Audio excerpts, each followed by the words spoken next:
Welcome to part 2 of these videos. Part 1 is linked here if you've yet to watch it, but for those of you who have, why are we here? I don't mean like here, I mean Persona 4 Golden here. We're talking about Catherine full body, right? Well, we're gonna talk about Rin, so to get an idea of what Atlus might be trying to tell us about him, we're gonna talk about how Atlus handled similar characters in the past, particularly Naoto Shirogane and Kanji Tatsumi. Also, any opportunity to revisit Persona 4 Golden should be taken. It's the happiest game about murder you will ever play. So in canon, in official canon, Naoto Shirogane is a girl. But Naoto Shirogane doesn't identify as a girl. Naoto Shirogane identifies as a detective. So she identifies as the legacy of her name above all else, to make her family proud and live up to her ancestors. But as a young girl, she recognizes the restrictions society are waiting to place on her merely for what she was born as. Therefore, she comes to the conclusion that while she can't change society's age discrimination, she can sidestep her gender discrimination, and shows herself as a boy in order to follow her dreams and show society she is worthy of the Shirogane name. Now, for trans men and women, much of the societal weight is placed on the first name, with its gendered implications. Naoto is a similarly gendered male name in Japan, yet the primary focus for Naoto seems to be placed on the last name representing her legacy. This struggle Naoto has in her storyline, and what makes her an incredibly sympathetic and engaging character, is her coming to terms with her true identity, and realizing who she is doesn't nullify the other part of herself. The pressure which causes her to express her gender as masculine isn't portrayed as having an internal source, but rather originating from external society, which expects her to conform to traditional gender roles which do not include being part of male-dominated law enforcement. So her narrative arc is largely through coming to terms with her body and gender as something she doesn't have to be ashamed of, as something which isn't a liability to who she is and the goals she wants to achieve. Naoto's overall arc could be seen as being born a woman and remaining a woman after flirting with the idea of transitioning. But Naoto appears to society as a boy, and her narrative arc is adjusting to her true identity as a girl, eventually focusing even less on her legacy and increasingly relying on discovering herself. The enemy is tradition, outdated narratives, and a lack of diversity in many respects, detective novels exclusively revolving around dashing men, isolating her and twisting the relatable ideas in her youth of being needed and valued as a detective into a very particular and restrictive box of who she must be and how she should appear in public if she wants to be taken seriously. And the support she receives from her friends is what gives her, and everyone, the strength to reject those external sources and identify as her true self. I wasn't considering the things that I should have. The people who care about me, as well as my own self. The detective, the child, the woman, the me who existed before them. I am simply myself. Kanji Tatsumi, by contrast, is coming at this from a similar yet slightly different angle. He's also pushing back against society's gender roles through his hobbies with sewing, crafting, and an unexpected attraction towards men. But where Naoto rejects her image to pursue her goals, Kanji rejects his goals to reinforce his image. In both cases, and in the Persona series as a whole, the villain is society's inability to make space for people who don't fit their specified roles, deepening existing traumas, in this case the loss of parental figures, which both characters are dealing with. Kanji has to present himself as a strong man because of his late father's last words to him, but takes the words of strength and turns them literal. Kanji's path eventually resolves into not only accepting who he is, not only being strong enough to show it, but also to push for acceptance and change from those external sources. This is beyond the idea of self-knowledge and acceptance, but rather evolves into changing your environment instead of merely escaping it. This strength is not only an identification for Kanji, it's taking action to make others understand why this is valid. Senpai, you're right. I can kind of understand how she feels. Not having anyone know the real you, being alone all the time.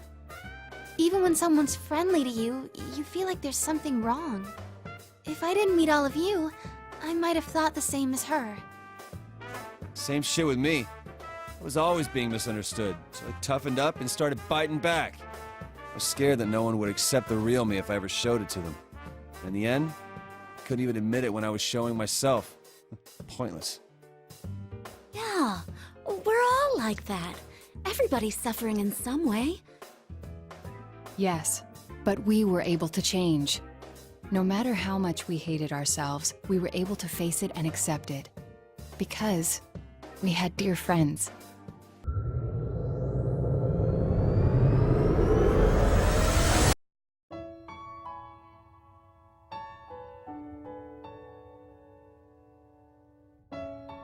And now we come back to Rin.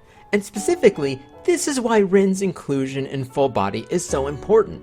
Rin expressly represents that fight for validation, because the final bosses are all strictly traditional in their particular roles, in whichever culture they represent.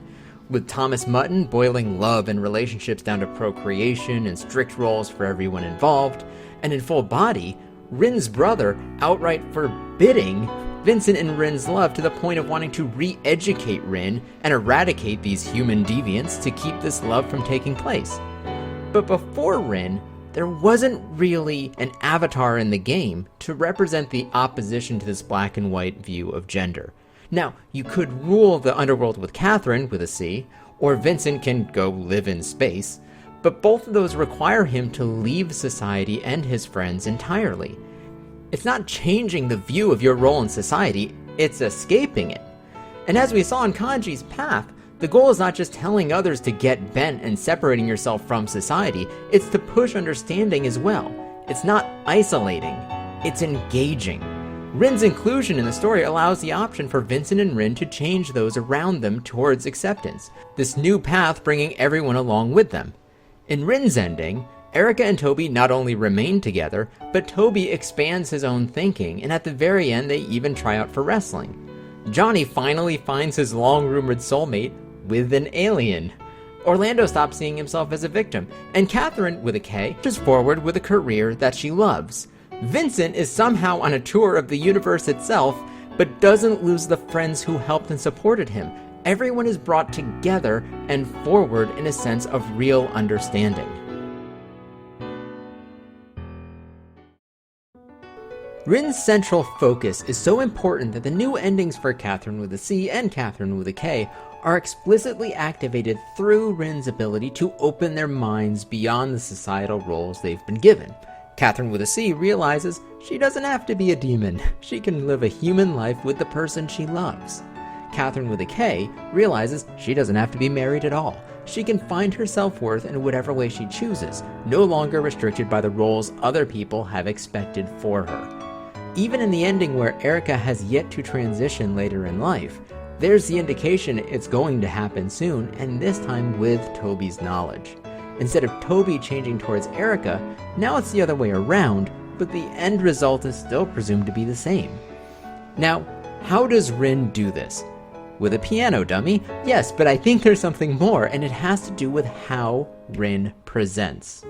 Part of this is wrapped up on the idea of gender presentation. The first person you meet in the game is Trisha, also known as Ishtar, also known as Astaroth. Thomas Mutton himself says Astaroth has many faces and many names. Astaroth says effectively the same thing as well. Mutton himself, in addition to being an obvious allusion to the whole sheep thing, transformed from a human to the god Dumazit, who is the consort of Ishtar and associated with shepherds. Look, Atlus knows its mythology. Eric is an obvious character as well in this regard. Naoto from Persona 4 Golden shifts her image over time. Even Kanji completely reworks the way he appears at the end of that game. The clear implication is that images aren't static, that they should have the freedom to express how they present themselves. Now, Rin presents as a woman, but the unspoken question, which I think is intentional, is whether Vincent would have realized or accepted his latent bisexuality had Rin not presented in that way.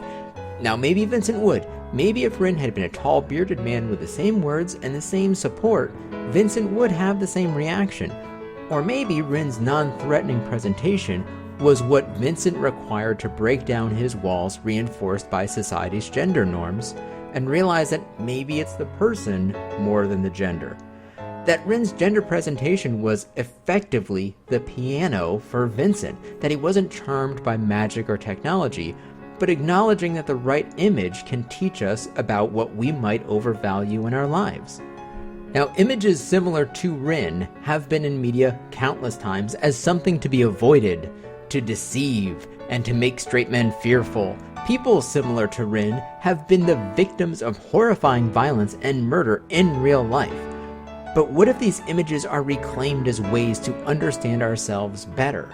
To reference the last video, what if this was noting instead of A and Z as the only options, there is E, and K, and C, and Q, and everything else in between and beyond? And exposure to these realities aren't simply necessary for a moral acceptance of people as a whole, but can also broaden our own understanding of what we not only accept, but can love. Hey, Vincent, are you alright? Don't touch me!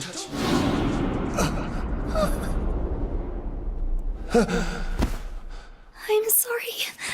Rin, wait, please!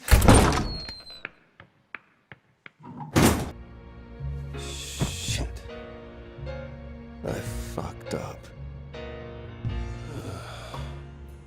I really don't know anything, do I?